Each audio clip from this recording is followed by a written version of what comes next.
Hey guys, what's up? It's Melinda, and I am finally going to do a little recap for you of Bobby Mackey's.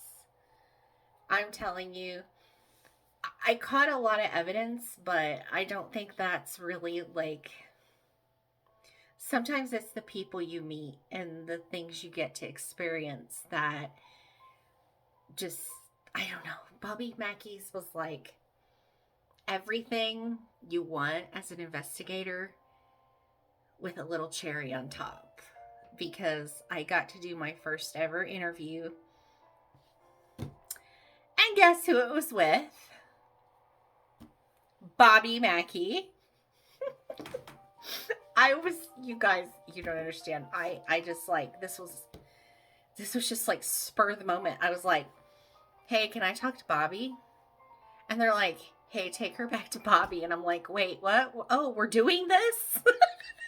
So it was short because he was in between sets because for those of you that don't know, he has moved to a temporary bar. Bobby Mackey is going to have some kind of auction in July. I think June is the last month for investigations. July will be the auction, and then the building will come down. But Bobby's going to build a new bar. So I went to his temporary bar, and shoot, yeah. You guys got to understand, I grew up listening to like George Jones, Conway Twitty, Johnny Cash. I mean, I watched Hee Haw with my granny. So I fit right in. But anyways, we did like a tour. Um the first thing I noticed when we went into the room to do the payment and everything was I was immediately drawn to this corner. And I look up and they have a little memorial area for Carl. And I was so happy because I just have this fondness for Carl. I just think he was really misunderstood, and of course, everybody, oh, he was possessed. Well, that doesn't make him a bad person. That makes something in him bad. So, I try to respect the dead as much as possible. So, I did a little bit of pre-investigating. I actually got there 2 hours early. I drove through 8 or 9 rainstorms, and oddly enough, there were two semis on fire on the way there. So it was almost like you ever done an investigation and it's like, oh, we're going to do everything we can to get you to not investigate this place. That's what I felt like was happening. I was like, this is weird. But I made it. And with 2 hours to spare, and that was on purpose because I wanted to scope the place out, of course, because I'm weird. And I took lots of photos outside, lots of video. I did my first amateur mistake. Just kidding, I've done a lot. And I did a video outside, and the bar is on a pretty busy highway, and you can't hear anything I say. So the intro is trash. Okay, I'm telling you that right now. It's garbage. It's not. Maybe if I become famous and it's a blooper. Okay, that's the only way you're gonna see. So I just kind of hung out outside, and I actually communicated with Carl out in my car before I even got into the building. So it was amazing. We got inside and we were investigating, and she was telling us stories and such. And there was a sense of like around you. So if you saw something over here and you went to look, it was gone. Or you would catch you know how they are. So, I did catch quite a few pieces of evidence. One, there was a part where the tour guide, we were right by the stage where they performed, and we all heard it. I mean, we heard it with our own ears. And one girl was so nervous in the video. She says, I saw that. But she was like so scared. She meant to say she heard it. And it was captured on my camera because what I did when we got there was I sat my motion bear that I made, the REM pod, cat balls, and a recorder up on the stage from the get-go. So that was caught, and that is in my videos. If you want to check that out, you should. And then we saw the place where Carl's exorcism took place, and that was kind of weird. There was weird energy, but not anything like scary to me. I mean, I don't know. Maybe I'm just thick-skinned. Then when we went downstairs, things kind of changed. There is a recording, and it is from the stage as well. And there is a woman, and it is, EVPs never cease to amaze me. They are crazy. Because if I listen to it on my laptop, I can't hear it. If I listen to it on my phone from YouTube, I can't hear her. But if I put my headphones on and I listen, I can hear her humming. So just be advised, I'm not crazy. Maybe a little.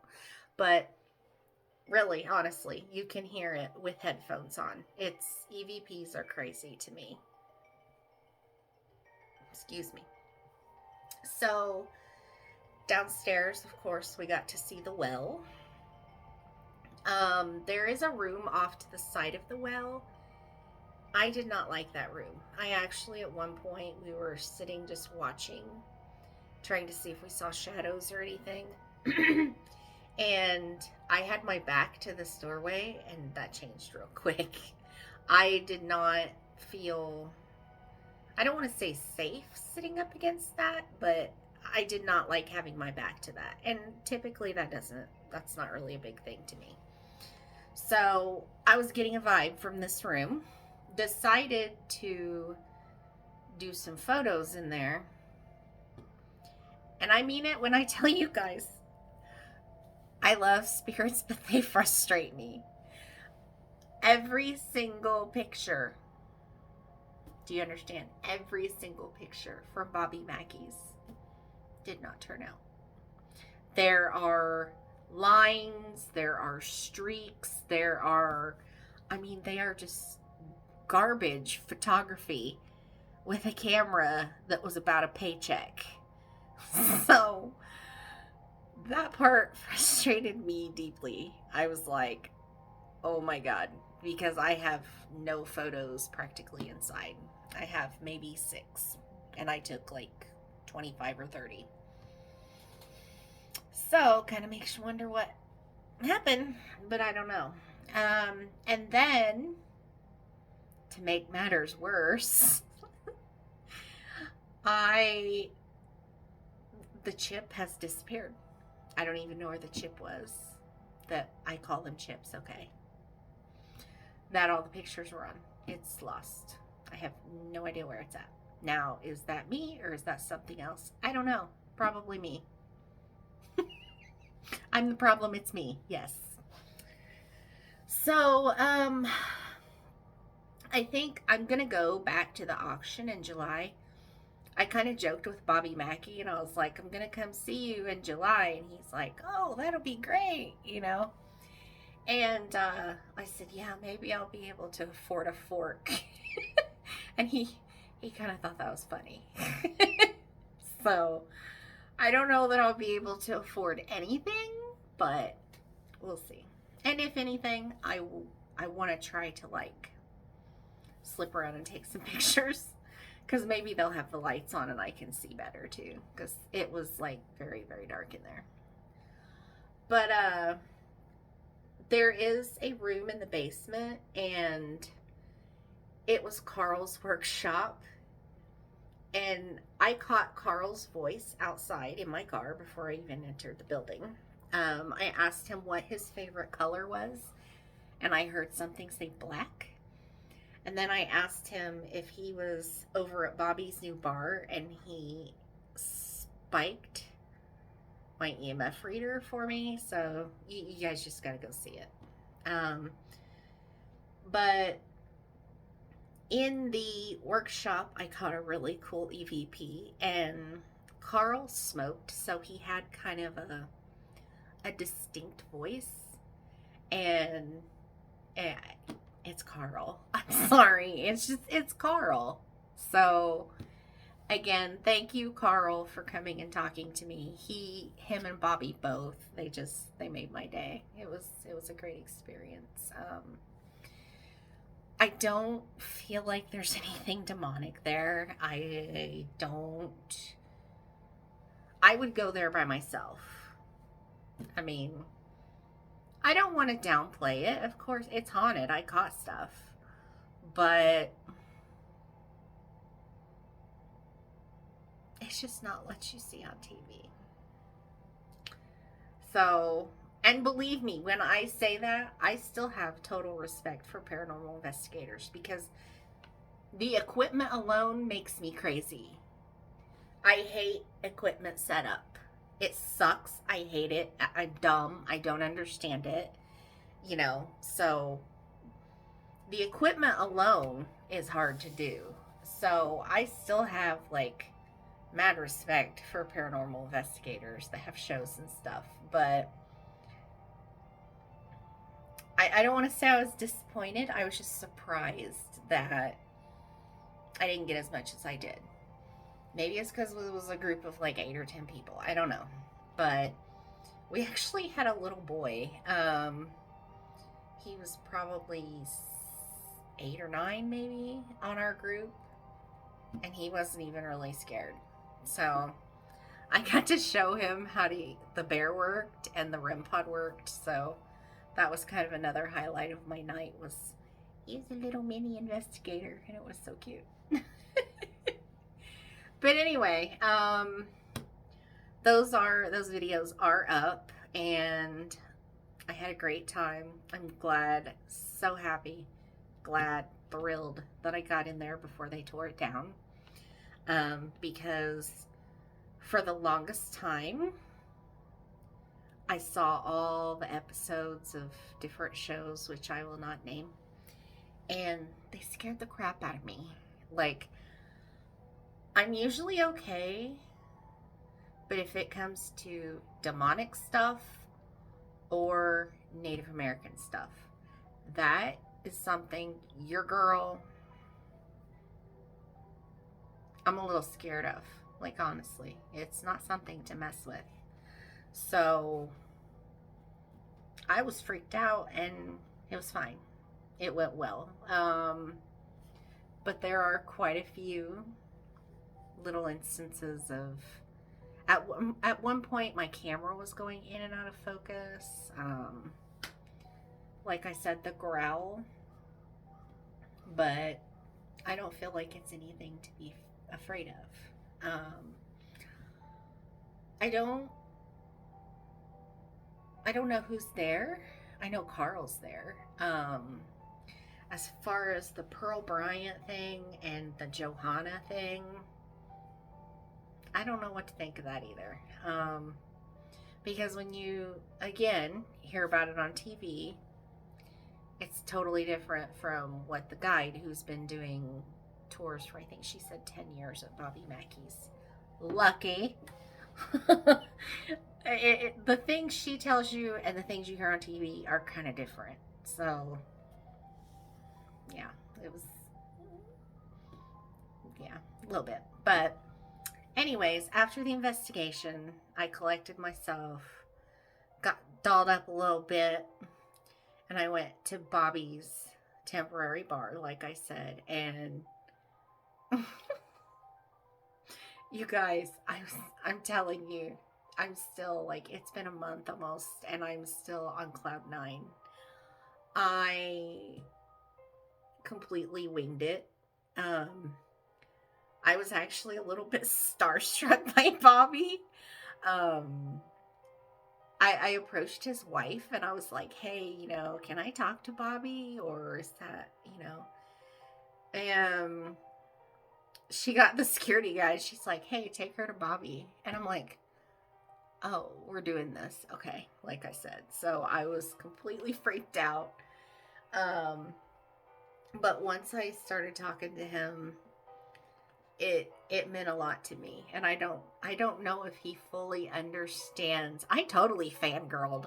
This guy was asking me, he's like, are you a groupie? And I'm like, yes. I am totally a Bobby Mackey groupie, and I am proud because he is such a sweetheart. um we talked about Carl. uh he I don't know. I'm not gonna say anything about it. We talked about Carl, and it was a beautiful experience. And I got to tell him about my granny and papa, and we talked about music. And I swear to you guys, I could have sit there and talked for like 5 more hours with him.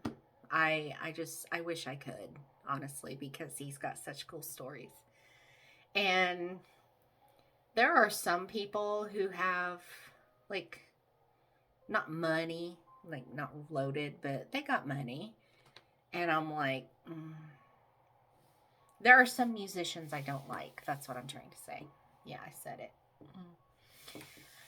And I don't really think they deserve their money, but Bobby's one of those that deserves what he has because he's a cool guy and he's worked hard.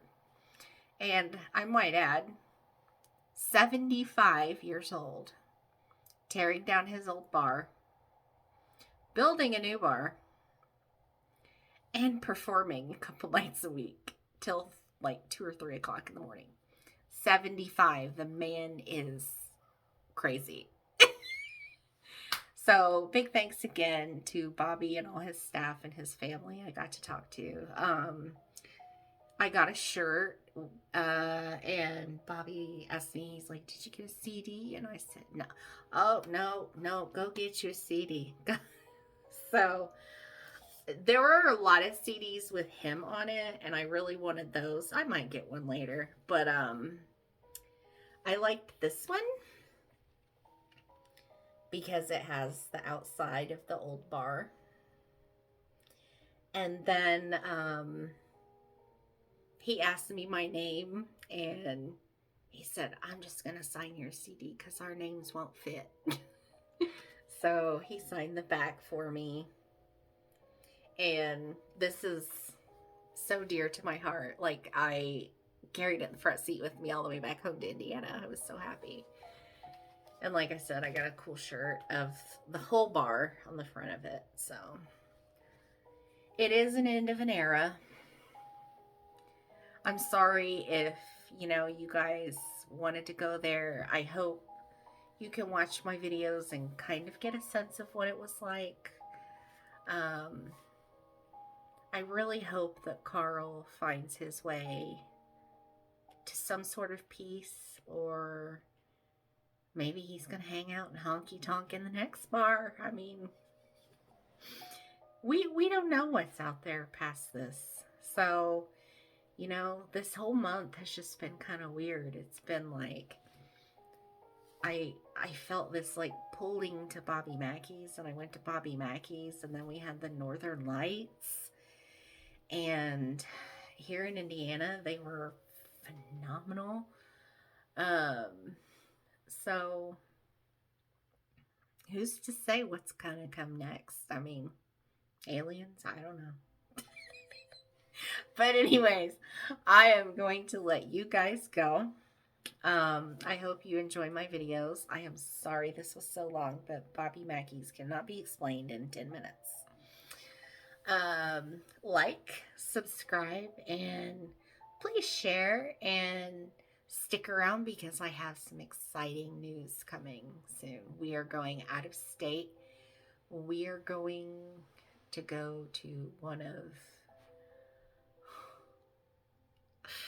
I am just so excited. Just watch. Bye.